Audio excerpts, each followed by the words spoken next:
Hi everyone. आज का topic है हमारा टैक्सेशन ऑफ लीव एनकेशमेंट। मतलब जब हम कंपनी में काम करते हैं तो हमको महीने में पता होता है कि हमारी पेड लीव कितनी है।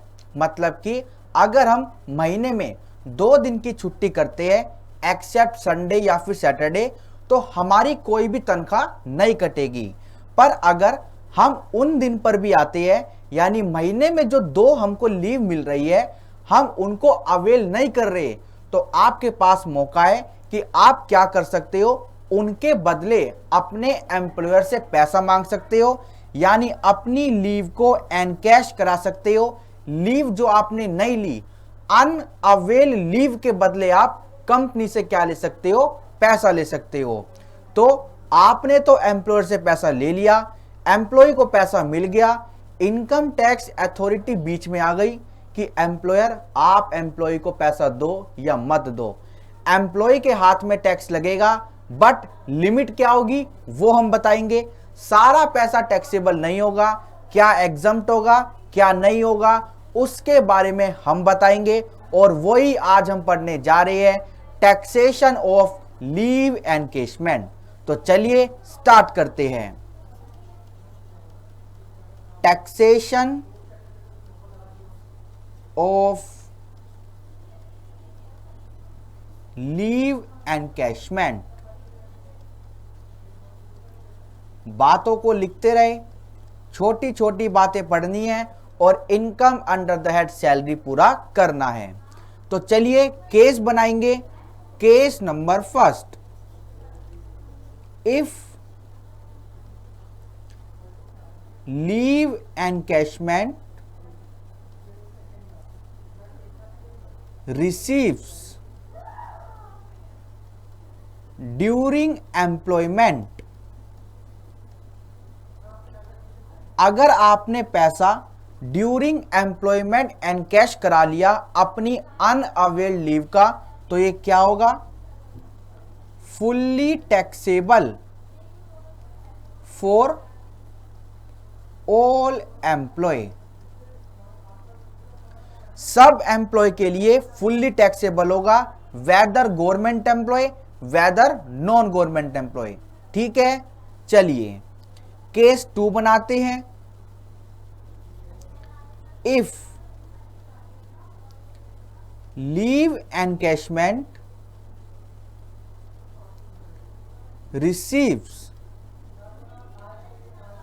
receives at the time of termination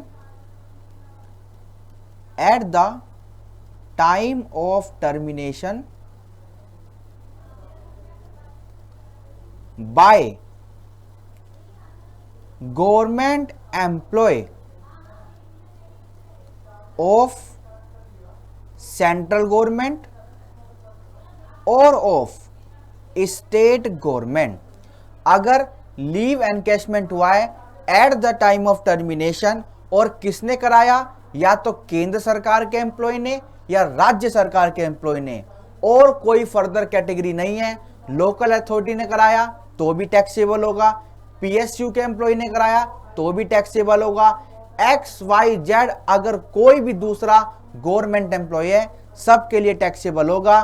but for केंद्र सरकार एंड फॉर राज्य सरकार employ it is fully exempt for central government state government employ only. ठीक है, बात क्लियर है। चलिए केस नंबर 3 बनाते हैं। If leave encashment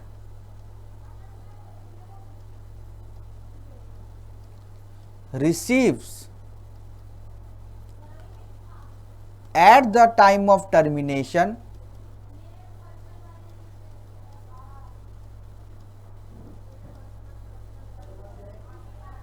by other employ. मतलब केंद्र सरकार और राज्य सरकार के एम्प्लॉय के अलावा अगर किसी एम्प्लॉय ने ये आपका लीव एनकैशमेंट रिसीव किया at the time of termination, तो टैक्स ट्रीटमेंट क्या होगा? Then lower of following 4 shall be exempt. Lower of following 4 shall be exempt. तो नीचे हम 4 अमाउंट लिखने जा रहे हैं, जैसे हमने ग्रेच्युटी में लिखा था ऐसे ही हम कुछ अमाउंट यहां पे लिखने जा रहे हैं। उनमें से जो भी लोअर होगा उसकी छूट मिल जाएगी और बाकी का टैक्सेबल हो जाएगा। तो पहला अमाउंट क्या है? एक्चुअल लीव एनकैशमेंट रिसीव,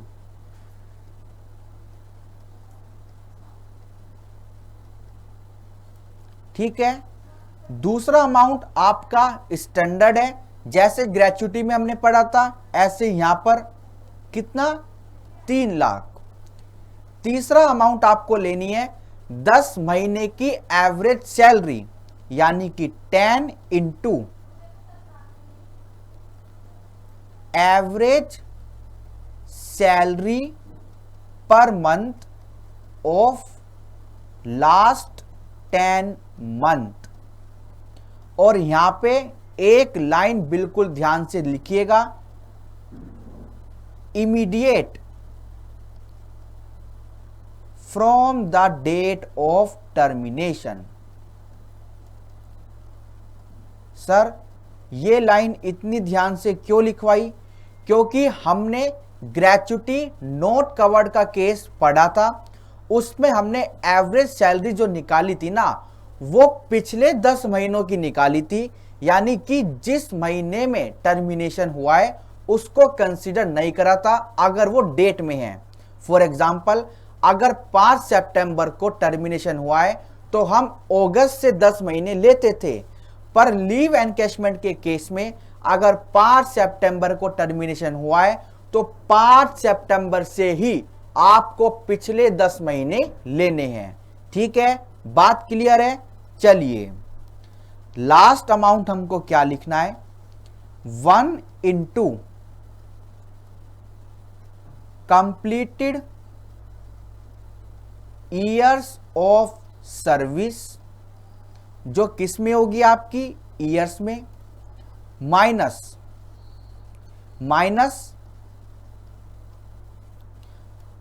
में हम लिखेंगे कि जो लीव आपने अवेल कर ली, और वो किस चीज में लिखेंगे? मंथ में। तो आइए हम लिखने जा रहे हैं leave actually taken in terms of month. Leave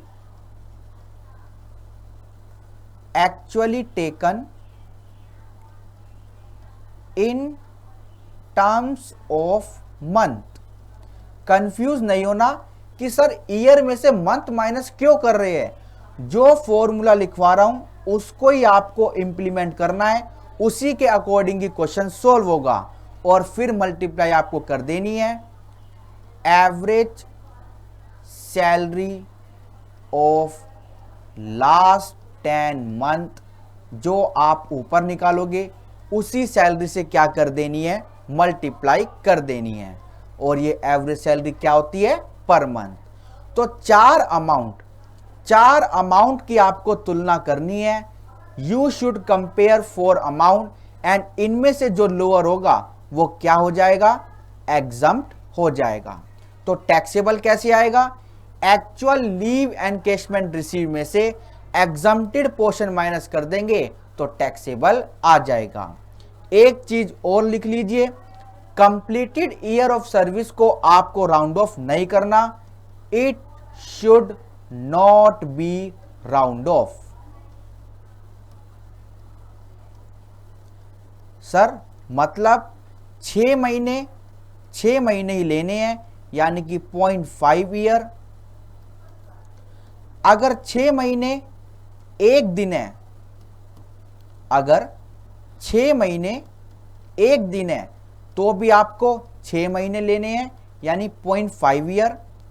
7 साल 6 महीने हैं तो भी 7 साल। 7 साल 7 महीने हैं तो भी 7 साल। यहां पे आपको कुछ भी राउंड ऑफ नहीं करना। और ये था हमारा पूरा कॉन्सेप्ट किसका, लीव एनकेशमेंट रिसीव का। और एवरेज सैलरी में क्या क्या अमाउंट आता है वो भी एक बार लिख लेते हैं। जैसे हमने ग्रेच्युटी में पढ़ा था, सैलरी इक्वल टू आपकी बेसिक प्लस जो आपका डी होता है फॉर्मिंग पार्ट ओनली, और प्लस आपका TBC turnover based commission as a fix percentage on turnover. अगर परसेंटेज में है, टर्नओवर पे है तो ही आपको लेना है, वरना आपको नहीं लेना। ठीक है, बात क्लियर है। तो हमने कॉन्सेप्ट तो देख लिया कि अगर leave encashment during the employment आपने लिया तो फुल्ली टैक्सेबल। अगर केंद्र सरकार और राज्य सरकार के एम्प्लॉय ने eight the time of termination लिया तो फुल्ली एग्जम्प्ट। बट अगर eight the time of termination लिया बट अदर एम्प्लॉय ने लिया तो हम 4 अमाउंट को देखेंगे और उसमें जो लोअर होगा उसकी छूट आपको मिल जाएगी। तो चलिए एक बार अपनी बुक से भी रीड करते हैं और फिर क्वेश्चन की तरफ चलते हैं। As per service contract and discipline normally every employee is allowed certain period of leave with pay, यानी कि leave paid every year, हर साल। such leave may be availed during the year or accumulated by the employee। आपने plan बनाया था मैं सारी छुट्टियों को इकट्ठा करूंगा और जब मेरे घर में शादी होगी तब मैं उनको अवेल करूंगा। तो ये भी हो सकता है कि या तो आप हर साल अपनी लीव को अवेल कर लो या फिर उनको एक्यूमुलेट कर लो किसी एक पर्टिकुलर फंक्शन के लिए। The accumulated leave lying to the credit of an employee may be availed subsequently और एनकैश।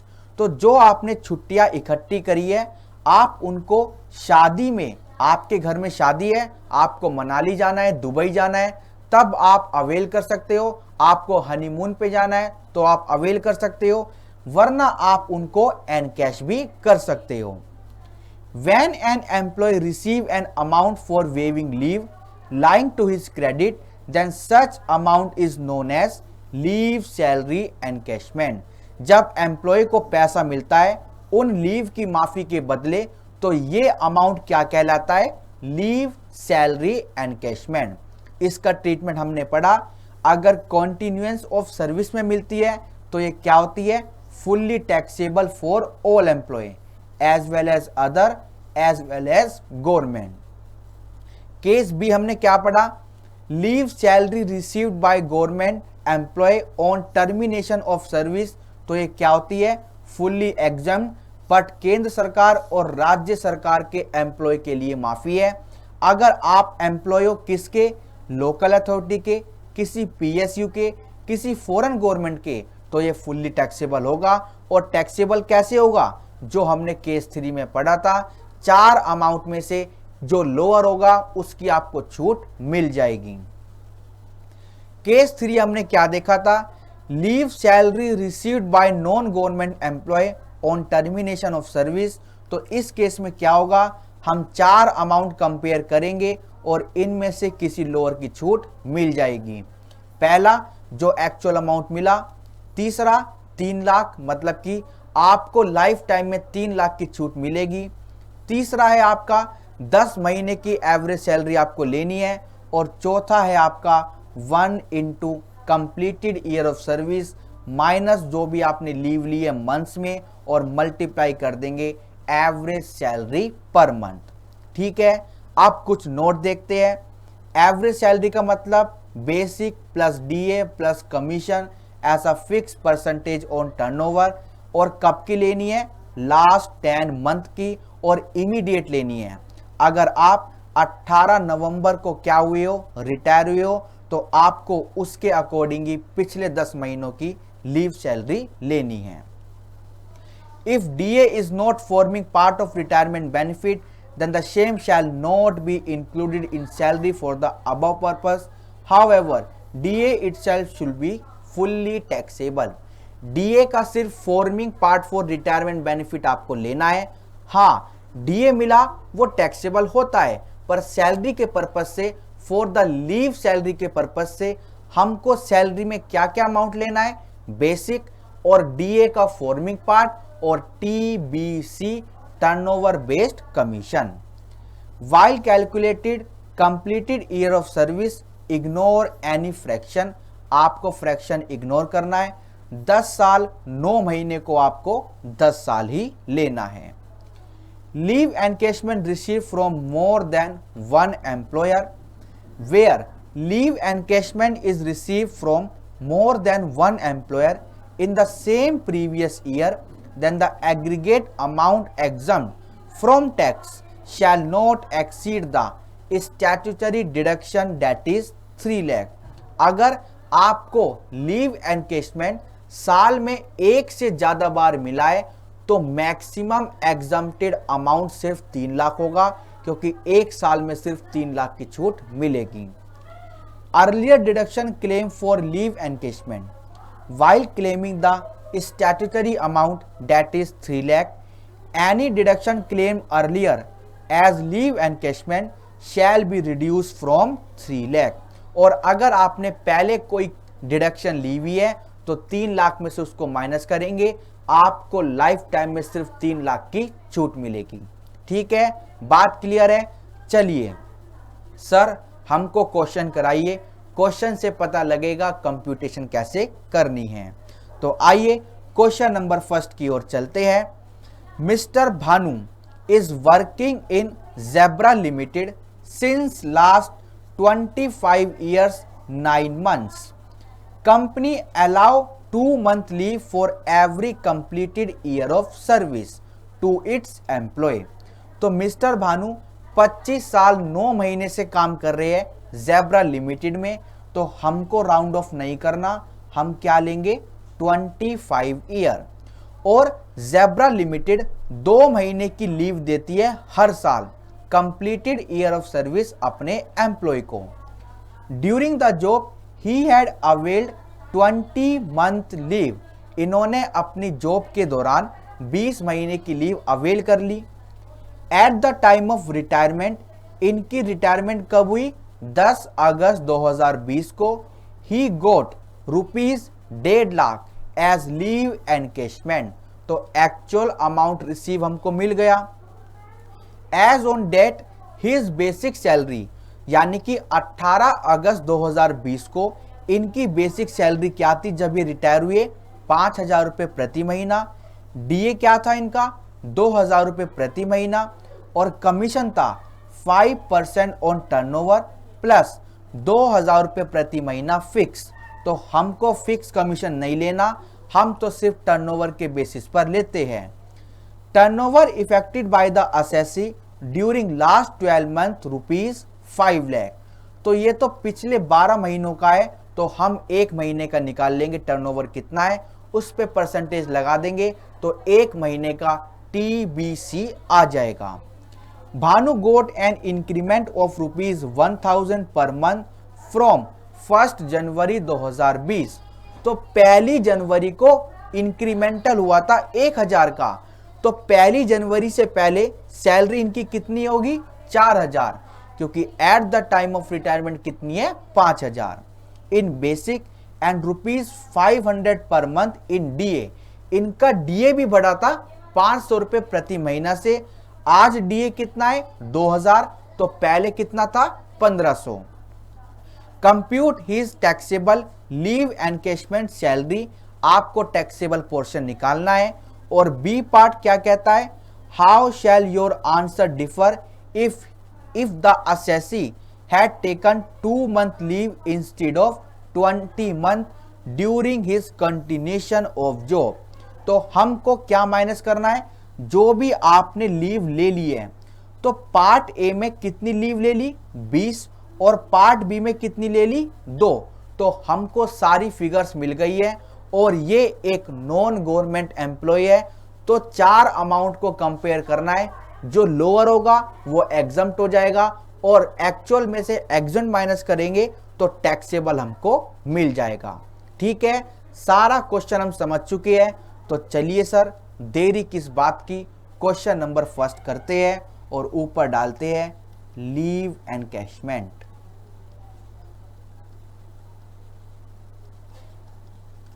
चलिए क्वेश्चन नंबर फर्स्ट डालते हैं और हेडिंग होगी हमारी कंप्यूटेशन ऑफ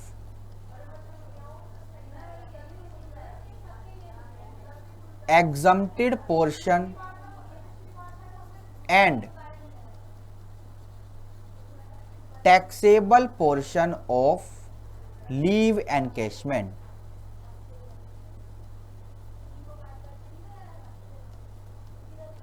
ठीक है, तो सबसे पहले एग्जम्प्टेड पार्ट हम निकालने जा रहे हैं और लिखते हैं लोअर ऑफ फॉलोइंग फोर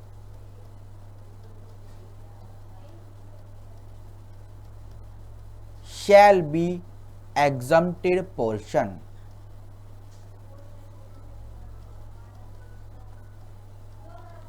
तो पहला अमाउंट क्या है, आपको लीव एनकैशमेंट कितना मिला, 1.5 लाख। आइए लिखते हैं 1.5 लाख। दूसरा अमाउंट मैक्सिमम अमाउंट सीलिंग यानी कि 3 लाख। तीसरा अमाउंट क्या है, तीसरा अमाउंट है आपको 10 महीने की एवरेज सैलरी लेनी है, यानी 10 इंटू एवरेज सैलरी, और average salary of last 10 month आपको निकालनी होगी। यही थोड़ा सा इंपॉर्टेंट पॉइंट है, इसकी कंप्यूटेशन हम आराम से करेंगे। और फोर्थ आपको चाहिए 1 multiply year of service completed कितने हैं, 25, और कितनी छुट्टी इन्होंने अवेल कर ली, 20 महीने की। तो हम लिखेंगे यहां पर 25 years minus 20 months. Sir year में से मंथ्स क्यों माइनस कर रहे हो, यही फॉर्मूला है, आपको इसी को याद रखना है। मल्टीप्लाई करेंगे एवरेज सैलरी से और वो अभी हम निकालेंगे। ठीक है, बस एक वर्किंग नोट बनाते हैं और एवरेज सैलरी को कंप्यूट करते हैं। तो चलिए एक वर्किंग नोट बनाते हैं। वर्किंग नोट, और वर्किंग नोट क्या कहता है, computation of average salary of last 10 months. और लास्ट 10 मंथ्स कहां से, फ्रॉम, ये कब रिटायर हुए, 10 अगस्त 2020। तो हमको 10 अगस्त से ही इनकी कंप्यूटेशन करनी है। तो अब एक बार चलते हैं 10 अगस्त से, तो 10 दिन तो हमको मिल गए। उसके बाद हम फ्रेश महीने काउंट करते हैं, मतलब हमको एक महीना मिल गया ना, चाहे उसमें से 10 दिन मिले हो, तो बाकी के 9 महीने देखते हैं कहां तक जाते हैं। जैसे आपका जुलाई, आपका जून, मई, उसके बाद आपका अप्रैल, उसके बाद आपका मार्च, उसके बाद आपका फरवरी, जनवरी, दिसंबर, नवंबर। नवंबर तक चले गए 9 महीने, तो हमको 9 महीने फ्रेश मिल गए। आइए एक बार लिखते हैं नवंबर तक। चलिए नवंबर तक लिखते हैं, नवंबर, उसके बाद आपका दिसंबर यानी कि 19, उसके बाद आपका जनवरी 20, फरवरी 20, मार्च 20, अप्रैल 20, मई 20, 1 2 3 4 5 6 7, मई 20, जून 20, जुलाई 20, और आपके 10 डेज ऑफ अगस्त 20। अभी 9 महीने फ्रेश हो गए, पर एक महीना अभी 10 दिन हुए हैं, एक महीना अभी पूरा नहीं हुआ, तो 10 दिन तो हो गए।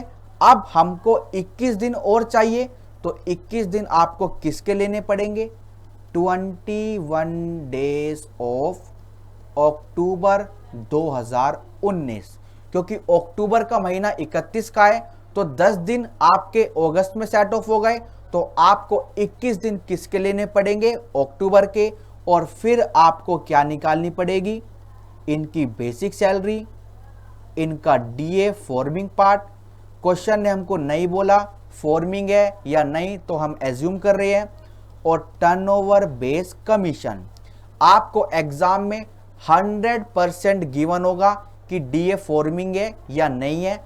अगर फिर भी 1% नहीं गिवन तो आपको नोट डाल देना है, आपका क्वेश्चन कभी भी गलत नहीं होगा। ठीक है, फिर उसके बाद क्या आ जाएगा, यहां पर टोटल, और इस टोटल को डिवाइड कर देंगे 10 मंथ से, तो आपकी एवरेज सैलरी आ जाएगी। ठीक है, तो चलिए आप बेसिक लिखते हैं, डीए लिखते हैं और टर्नओवर बेस कमीशन लिखते हैं। तो अक्टूबर के महीने में आपको बेसिक 21 दिन की चाहिए, और क्वेश्चन कहता है 1 जनवरी को 1000 रुपए से बेसिक सैलरी बढ़ गई थी और eight the time of retirement कितनी है, 5000। यानी कि 1 जनवरी से पहले, यानी कि नवंबर में, दिसंबर में और अक्टूबर में सैलरी कितनी रही होगी, 4000 रुपए। आइए एक बार लिखते हैं, नवंबर में 4000 और दिसंबर में 4000, पर आपको अक्टूबर की कितनी लेनी है, सिर्फ 21 दिनों की। तो डिवाइड करेंगे 31 से और मल्टीप्लाई कर देंगे 21 से। आइए देखते हैं कितना अमाउंट आता है। यह आपका आ गया 2710। उसके बाद जनवरी से क्या हुआ, आपकी सैलरी हो गई 5000, 5000, 5000, 5000, 5000,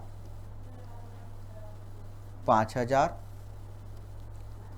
5000 और 5000 इंटू 10 डिवाइडेड बाय 31, क्योंकि 10 दिन आपको अगस्त के लेने हैं।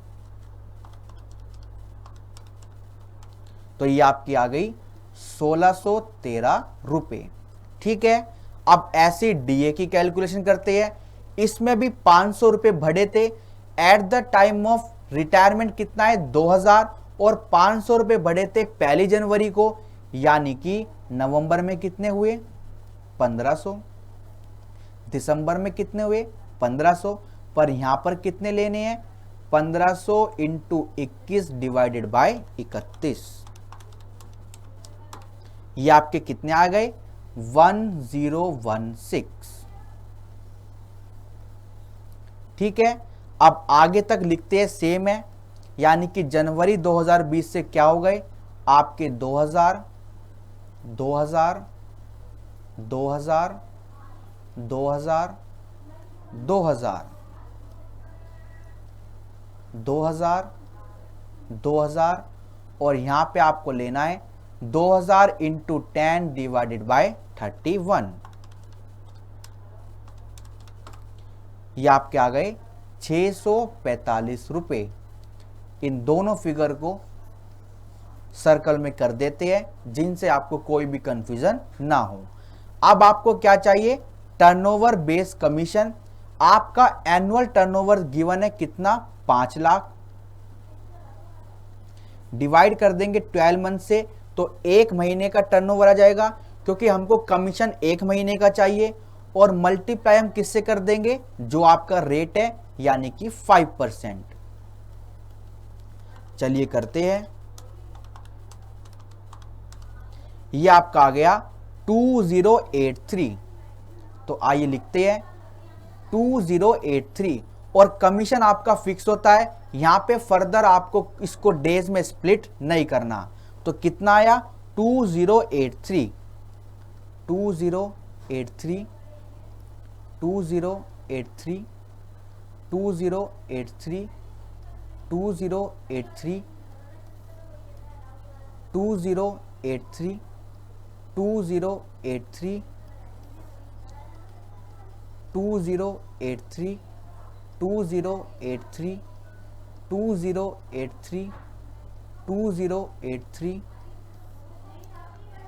2083, और 2083 को अगर हम किससे मल्टीप्लाई कर दे, 10 से मल्टीप्लाई कर दे, तो ये आपकी फिगर कितनी बन जाएगी, 20830। हमने टोटल भी कर लिया।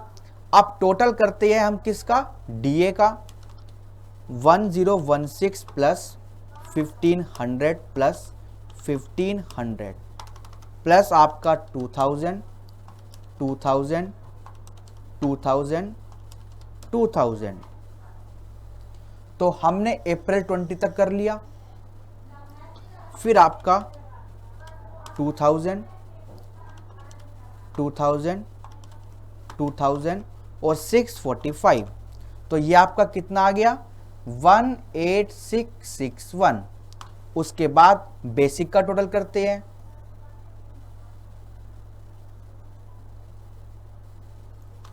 2710, 4000 4000 5000 5000 5000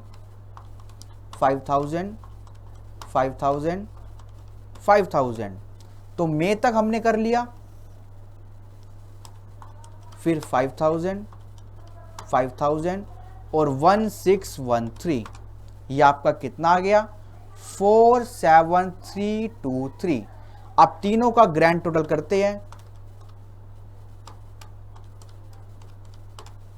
ये आपकी फिगर आई है ₹86814। अब डिवाइड कर देंगे 10 से, तो एवरेज सैलरी कितनी आ गई, 8681 पर मंथ। एवरेज सैलरी, बस इसी का खेल था। अब हमको ये अपने क्वेश्चन में पुट करना है, कितना, ₹8681, ₹8681। चलिए अब मल्टीप्लीकेशन करते हैं और लोअर अमाउंट को निकालते हैं जो एग्जम्प्ट होगा। तो ये कितना आ जाएगा आपका, ₹86814, ठीक है। और ये कितना आएगा, 25 minus 20 multiply by 1 multiply by 8681, 43405। अब इनमें से जो आपका लोअर अमाउंट है उसकी आपको छूट मिलेगी, और लोअर कितना है, 43405। Therefore exempted portion equals to ₹43405। अब हमको क्या निकालना है, टैक्सेबल। तो टैक्सेबल निकालने के लिए आपको 1.5 लाख मिला और माइनस करेंगे 43405, तो टैक्सेबल फिगर आपकी आ जाएगी 43405। तो टैक्सेबल फिगर आपकी आ गई 106595। तो केस ए में टैक्सेबल फिगर क्या होनी चाहिए वो आ गई है। अब केस बी क्या कहता है, बस केस बी ये कहता है कि जो आपने ये 20 महीने की लीव ली है ना, इसको 2 महीने से रिप्लेस कर दो और टैक्सेबल और एग्जम्प्टेड पोर्शन निकाल दो। तो चलिए करते हैं। तो पहला फिगर क्या रहेगा आपका, 1.5 लाख, सेम। दूसरा फिगर क्या रहेगा, 3 लाख, सेम। तीसरा फिगर क्या रहेगा, सेम, 86814 86814। और लास्ट अमाउंट आपका चेंज हो जाएगा 1 multiply 25 minus 2 multiply average salary कितनी आई थी आपकी, 8681। चलिए इसको सॉल्व करते हैं। 25 minus 2 multiply by 1 multiply by 8681। तो आपका जो है फिगर बन के आया, ये कितना आया, ₹199663। अब लोअर पोर्शन आपका कौन सा हो गया, 8681। Therefore exempted portion equals to ₹86814 and तो टैक्सेबल कैसे आएगा, आप 1.5 लाख में से जो आपको मिला है 86814 माइनस कर दो,